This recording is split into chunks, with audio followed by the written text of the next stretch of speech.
So, September 7th, 2023, Val and I finally made it out to Skellig Michael.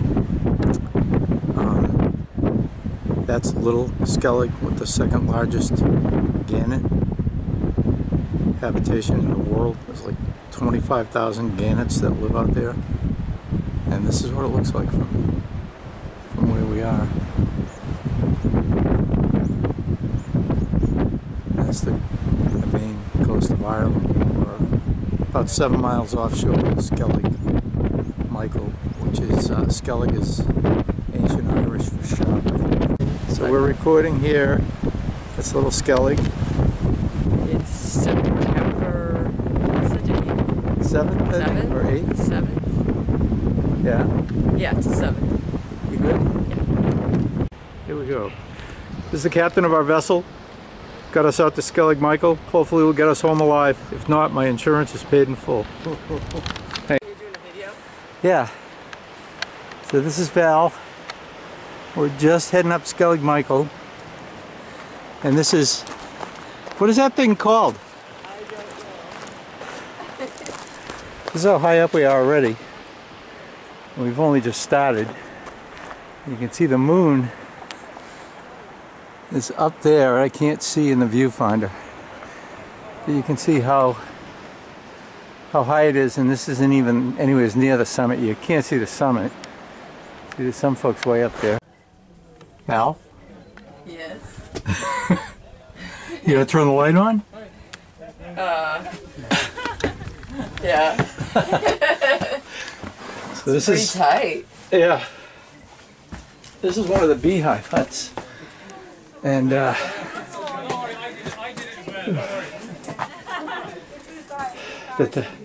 as you can see, there's no mortar. They're all put together stone upon stone, and they're watertight. And these are built over 1,000 years ago. It's really amazing. Hi. Hi there. Hello. Hello, John. Oh. Hello, Val. Try again without the camera in your face. Sorry. Better. And I got you. It's the graveyard of Skellig Michael. They said the monks here didn't get too much past 40. They're here 12 to 20 at a time. There's all crosses here. I don't see any ancient runes or anything on them, but I guess they figured they knew who was buried here. These are more of the beehive huts in the old area.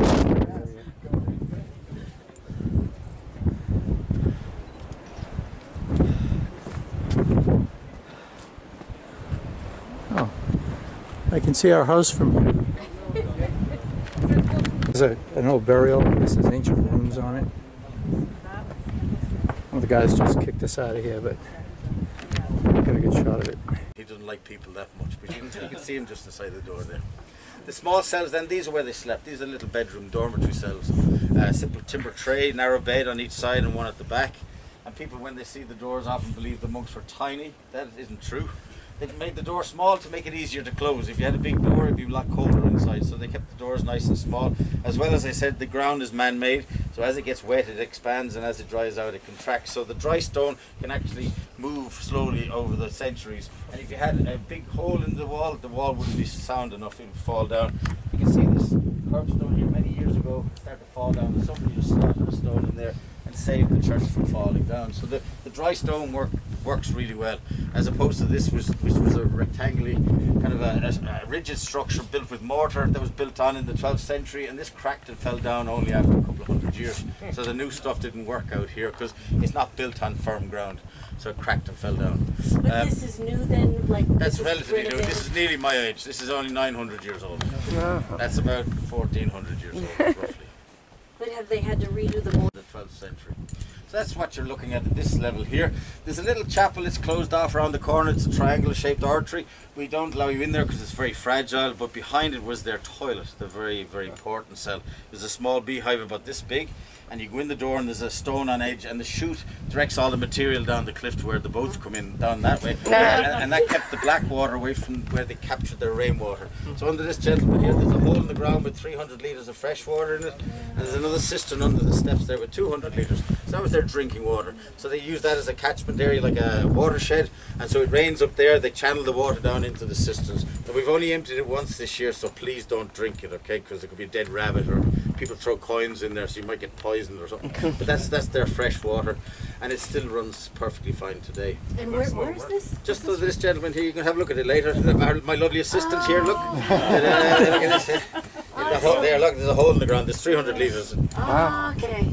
Get up and have a look. What? How is it running there? Just by the... In gravity, it falls as rain up there, and they channeled it down into the on top of the Skellig. Very I nice. can drive past and wave at them out there. Yeah. So that's the South Peak. So like that's what you're looking at in the early monastic period. And we don't have anything written down from a Skellig monk, because when they left here in the 12th century, they took all their artifacts and their manuscripts with them. We know that they did get attacked at least 3 times by the Vikings in the early 9th century. We also know that the community survived throughout for another 300 plus years on the island.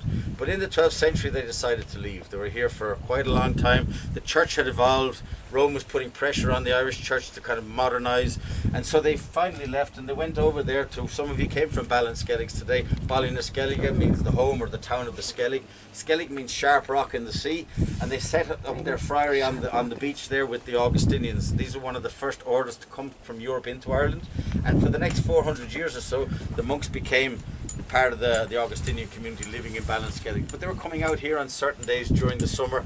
People were coming here for pilgrimages. They had built this church, as I mentioned, in around the 12th century, so they imported these green stones and the mortar, and it had a thatched roof, so they were kind of showing off. They had more manpower and more, I suppose, more economic power, because there was a lot more of them living over there.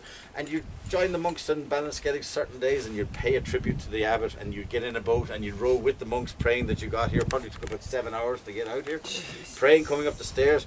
You'd have your mass in the chapel here, and then you climb up to the peak where the hermit lived and kiss the cross slab that was up there, and then get back down to your boat and pray and row for 7 hours as you got home. Jesus. And for your effort then, the Pope had granted the abbot of Ballinskellig the right to grant indulgences.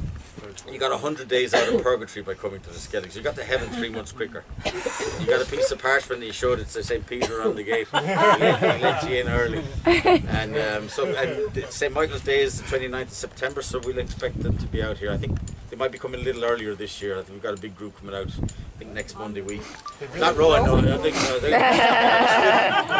they're coming out in the speedboats, yeah. So it's a lot easier to get to heaven now, because they sell the indulgences at the bottom of the stairs. And then, so yeah, it's people still revere the place. We get the monks from Glenstall. We've had a couple of the visits from the Franciscan Grey Friars from Limerick have been out here this year. So people still like to come out and pray and things. The very first mass I saw out here was many years ago. They were over there, and as the priest was going, a seagull came down and stole Jesus. So they go like this now. The seagulls don't respect anything. They're very vicious out here. Tell us about that grave out there with the 2 little boys. I'm getting to it, no very problem good, at all. very You know, good. you should be up here. So anyway, after the penal times, when the English destroyed the friary there, like the Catholics weren't allowed to practice, so they destroyed the friary. They stole anything of value, and we think they burnt any of the manuscripts they had from even the early days. So we've lost all the written details, written artifacts from the early monastic period here on the island. And then the island was bought by the lighthouse people in the early 1800s. So the pier that you landed on is over 200 years old. They blasted the road, which is 1.7 kilometers long. It zigzags up the cliff there, and they built 2 lighthouses here. It took several years to build, and throughout the construction phase there are 30 local men living here in the monastery. They kept their gunpowder in this cell here, and they would go down the steps and they'd drill and blast, and they built the roadway and they built the 2 lighthouses. Once they had them completed, they brought out 2 lighthouse keepers for each lighthouse, and they brought their wives and their children to live on the Skelligs here. So there's 4 families living here throughout the 19th century. They would come up on a Sunday and have mass in the chapel. They release goats and rabbits on the island. You may see rabbit pellets around the place. There are rabbits since the lighthouse people released them. They kept goats and chickens and ducks and every kind of thing out here. The little farm. And 30 children were born here in the 19th century. Hence the little grave in the back there for my... What's your name? Oh, What's your name? Oh, my name is Annette. Annette, since Yeah. Annette was very observant, she saw the little grave on the other side of here is with William and Patrick Callahan. They died in the 1868 winter, and the parents buried them there. Not long after the children died, they moved the families then to Valencia, and they were sending the keepers out here then for several months at a time. In the 20th century then they closed the upper lighthouse and they put a revolving mechanism, the flashing light, 3 flashes every 20 seconds, visible for 21 nautical miles, and then they were sending 3 keepers out here at any one time. Sure. An old lighthouse man explained to me why there was always ever 3 lighthouse keepers in a lighthouse. It's in case one of them went mad, the other 2 could tie him up, you see. If there's only 2, if one went mad, the other one could kill him, and there'd be no, there'd be no witnesses. So there was always 3 kept on the lighthouse. So that's roughly it. Now we don't have a lighthouse keeper; it's automatic. There's more GPS stuff on your phone now than NASA had going to the moon, so nobody used the lighthouses anymore. Now, if you came to see puffins, you're very, very late this year. They left really early. We have 10,000 puffins nesting on the island. So as you came up the steps, you saw those holes in the ground. They're the puffin burrows. So the puffin looks very cute with that big colourful beak, but that beak is a pickaxe, and they tunnel using their beak, and they go in about 3 feet up to 1 metre deep, and they tunnel in there, and they lay 1 egg every year. The female lays 1 large egg. So they come back in late March, early April. They meet up their partner from the year before, and they go back to the same hole every year. They use the same burrow every year. So she lays the large egg under the ground. They both take turns sitting on it to incubate the baby. When the baby hatches, then one adult will stay with it to keep it warm because it's only very small and scrawny looking. And the other one will go out and feed itself and then fly back with the fish in the beak. You've seen the pictures with the fish. That's the food for the baby. And they fly in very quickly because the seagulls come and they try to attack them to steal the food. And so to save their lives, often the puffin will just spit the fish, and the gulls go after the fish, and the puffin can escape. But they come in very quickly in groups, and they kind of safety in numbers, and they run up the burrow very quickly, and they drop the fish on the floor, and the little chick feeds itself, swallows the fish whole, and it grows very quickly. It grows from the size of a golf ball to actually bigger than the adult in about 6 weeks. When they leave the island, they don't look like the adults. They have a little black beak, their face is grey, and their feet are grey, and have a little white patch on the belly, and dark back. And at night time they flutter down, they're going to get down to the water because they can't fly properly, but they don't know how to fly until they leave the island. But once they hit the water, then they're safe. They use their wings like penguins underwater. They fly underwater, and they can go down to up to 50 metres, and they can spend several minutes at a time under the water. But for the first 4 years of its barnacle geese come to Ireland, they never saw them nesting, so they presumed that they're some sort of feathery fish out there. So it's a great excuse. And on St. Michael's Day as well in Ireland, it's tradition to eat goose on the 29th of September. And the Spanish name for puffin is frailecillo, which means little monk. So they've been eating them all around the world for years, I'd say, and they are very good. But anyway, so we're up to the story. I've tried it, yeah, it's good. It's like chicken. It doesn't, no, lamb's heart. It's very, very fine meat, it's beautiful. It's really good. Look at it, he's going to have it. And the gannetry on the other island, then there's 22,000 pairs of gannets over there, and there you see them. If you see them going around a big spiral and diving, look at the water, because what's happened there is the whales and dolphins have brought a shoal of fish to the surface, so you see the dolphins and whales. I was looking at a fin whale the day before yesterday out here, and a lot of dolphin activity, so keep your eyes open on the water on the way back, okay? Just a few favours, please be careful as you go in and out of the cells and in the pockets. So don't do that either, okay? So take your stuff with you because you might not get home. Alright? You've been an excellent audience. Thank you very much for listening. My lovely assistants here. And this is Valerie at Skellig Michael, and behind her is Little Skellig. What were the birds called? This is what it looks like with the top off from the beehive huts. This is what they look like when they're completed. And this is the ledge he was talking about, where this whole thing was built on ledge. And you can see where it's flat here with all the beehive huts. There's Valerie. Hey Val, wave. You can see where it's built like it's level here. But over here is the ledge that they had to put rock down to level it out, and over the years it built out the way it is. So it's really remarkable what they did here. And again, here's another shot of the beehive huts. And this is really something.